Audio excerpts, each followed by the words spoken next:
दोस्तों नमस्कार। मैं अशोक कुमार गौतम और आप देख रहे हैं सबसे पहले भारत। सबसे पहले भारत में मैं भारत की बात में आप लोगों से कहना चाहता हूँ, जैसे सरकार है कुछ ऐसे कदमों के तरफ बढ़ गई है जिसे उसे उसे नहीं पता है कि हमारे लिए उचित है या अनुचित है। हमारे प्रधानमंत्री नरेंद्र मोदी कहते हैं कि हमारे देश को आत्मनिर्भर बनना चाहिए। हम आत्मनिर्भर बनेंगे कैसे? सबसे बड़ी बात है देश के लिए, जनता के लिए, युवाओं के लिए, नेताओं के लिए भी ये बातें हैं बहुत बड़ी मायने रखती है। भाषण दे देने से, लोगों के बीच में अपनी बातों को संचारित कर देने से ये मायने नहीं रखता है कि हम आत्मनिर्भर बन रहे हैं या नहीं बन रहे हैं। लोगों को बता दें कि आत्मनिर्भर बनो, तो मतलब कहने का तात्पर्य ये है कि आत्मनिर्भर उसे कहा जाता है जो अपने हाथ पैर पर अपने अर्थव्यवस्था को, आर्थिक स्थिति को संभाल ले जाए, अपने परिवार को चला ले जाए, अपने देश को चला ले जाए, समाज को संभाल ले जाए, उसको समझने की कोशिश करे, उसको आत्मनिर्भर कहते हैं। अब आत्मनिर्भर में उन्होंने कह दिया कि हाँ आत्मनिर्भर बनो, तो क्या शिक्षा से विहीन युवाओं को हम आत्मनिर्भर बना सकते हैं? जो रोजगार संबंधी है, जो काम करने वाले हैं, उनको यदि घर पर बैठा दिया जाए तो आत्मनिर्भर बन सकते हैं। हमारे लोगों को जो अपॉर्चुनिटी है, जो उन्हें मौका दिया जाना चाहिए था, अगर उससे हम बेदखल कर दें तो क्या देश और युवा नागरिक सभी लोग आत्मनिर्भर बन सकते हैं?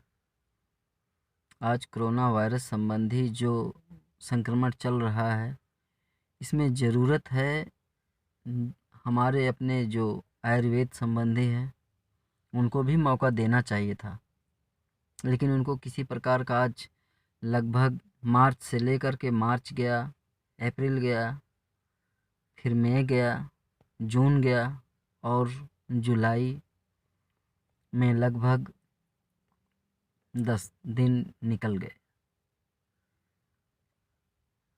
आज 12-13 तारीख हो रही है, तो आप लोगों को पता होना चाहिए कि उन लोगों को भी तो मौका देना चाहिए था। हमारे जो डॉक्टर हैं, अन्य भी जो डॉक्टर हैं, उनको सुरक्षा भी देनी चाहिए थी। उनको भी अपने अपने हिसाब से लोगों को, जो चिकित्सा करते हैं, चिकित्सकों को मौका देना चाहिए था। सारे लोग यदि रोड पर खड़े रहेंगे, सड़कों पर खड़े रहेंगे अपने हक के लिए, चाहे वो किसान हो, चाहे मजदूर हो, चाहे रोजगार हो, चाहे पढ़े लिखे युवा हो, जिनके हाथ में हुनर है वो भी, जिनके हाथ में हुनर नहीं है वो भी, यदि सारे लोग रोजगार के लिए अपने अपने तरीके से रोड पर खड़े रहेंगे तो आत्मनिर्भर कौन बनेगा? आप बने हैं या हम बने हैं? मैं प्रधानमंत्री से भी ये प्रश्न करना चाहता हूँ और युवाओं से भी ये प्रश्न करना चाहता हूँ कि आप ज़रा सोच करके देखिए कि हमको सुनने में बड़ा अच्छा लगा कि हम आत्मनिर्भर बने, तो आत्मनिर्भर किस बेस पर बनेंगे? ये भी तो हमारे सामने प्रश्न है। जब हमारे पास पैसे नहीं होंगे तो हम बाज़ार में जाएंगे कैसे? हम दवा कैसे लेंगे? हम बच्चों को पढ़ाएंगे कैसे? हमारे बच्चे पढ़ेंगे कैसे? हम आगे बढ़ेंगे कैसे? सारे प्रश्न हैं। उत्तर प्रदेश में भी डॉक्टर कफील की ली जाए या किसी भी डॉक्टरों को लिया जाए, पुलिसों को भी मारा जा रहा है, पुलिस जनता को भी मार रही थी इस बीच में, देखा जाए तो कोई उनके पास दया रहम नहीं था। वो निवेदन करके भी इस चीज़ को बता सकते थे कि हाँ कोरोना वायरस संक्रमित फ्लू है, बीमारी है, इसे दूरी बना करके रखें, लेकिन नहीं, जिसको चाहा उसको पीटते रहे, बेरहमी से पीटते रहे। आज उनकी भी बात आ गई, सिर्फ गरीबों को ही मारा जाता है। मुंह बंद करके किसी का आत्मनिर्भर नहीं बना सकते हैं। उनके हाथ को बंद करके आप नहीं आत्मनिर्भर बना सकते हैं। सबसे बड़ा प्रश्न है। आदमी परेशान होता है, देश परेशान है, जनता परेशान है, तो आपको सोचना चाहिए था कि हमारे पास भी हमारे आयुर्वेद के भी तमाम चिकित्सक हैं, उनको भी मौका देना चाहिए था, जिससे और हमारे अपने लोग जो थे वो भी अपने गुण को जितना पढ़े हैं उस हिसाब से रोकथाम करने में। अब आप सिर्फ मोबाइल पर रिंगटोन डाल देने से ये थोड़ी हो जाता है कि आप लोग दूरी बना करके रखिए, सावधान रहिए, लड़ने के लिए आप तैयार रहिए। किस किस से लड़ेंगे? रोजगार से लड़ेंगे, बीमारी से लड़ेंगे, या आतंकवादियों से लड़ेंगे, या अपने आप से लड़ेंगे? भाषण देने से, मन की बात कहने से कुछ नहीं होता है। लोगों को जागरूक करने के लिए बहुत सारे रास्ते हैं। मैं यही कहना चाहता हूँ कि आत्मनिर्भर बनाना है तो पहले आत्मनिर्भर शब्द को देखिए कि वो आप शब्दकोश को भी उठा करके देख लीजिए। यदि आपको नहीं समझ में आता है, किसी से पूछ सकते हैं कि आत्मनिर्भर कहते किसको हैं। बहुत सारे प्रश्न हैं, आप इसको देख करके फिर उसके बाद आत्मनिर्भर शब्द पर क्या करना चाहिए आप थोड़ा सा मंथन करिए, उसके बाद विचार करिए, लोगों तक अपनी बात को पहुंचाइए।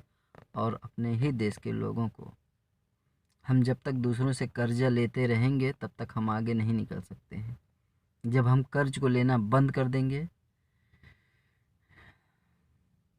तभी हमारी अर्थव्यवस्था सुचारू रूप से चलेगी।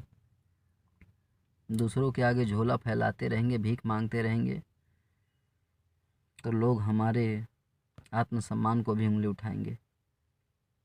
जब हम खुद कुछ नहीं कर सकते हैं तो दूसरों को नसीहत क्या देंगे?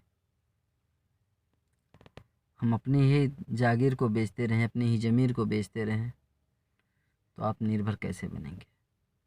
मेरा कुछ नहीं कहना है, बस मैं यही चाहता हूँ कि सारे लोगों को, आतंकवाद में हर कोई पैर डाल देगा, हाथ डाल देगा, यदि ये भूख ऐसी बीमारी से बढ़कर महामारी है जो भूख हर रास्ते को खोल देगा। जो पढ़ा है वो ज़रूर अपनी आवाज़ उठाएगा। मैं बहुत ज़्यादा कुछ नहीं कहना चाहता हूँ। आप लोग, मैं अशोक कुमार गौतम, सबसे पहले मैं भारत की बात में बस इसी के साथ ही आप लोगों से अलविदा चाहता हूँ। थैंक यू, धन्यवाद।